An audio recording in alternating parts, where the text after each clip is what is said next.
Nigeria's Blessing Okagbare has confirmed her place in the women's 100 meters event for the Rio Olympics.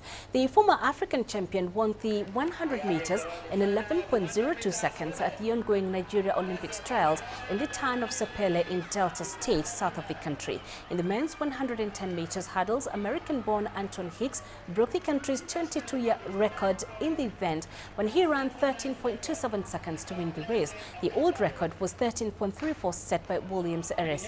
Hicks' winning time means the 33-year-old, who opted to compete for Nigeria late in his career, has met the Olympics qualifying standard. Nigeria's full track and field team to Rio will be known Friday at the completion of the national trials.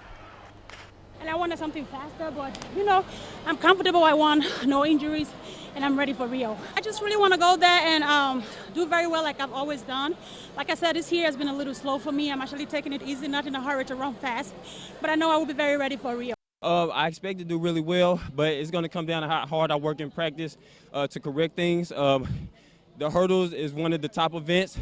There are a lot of fast hurdlers throughout the world, but I've run really fast before and I can do it again. It's just going to take the training to get down there to do it.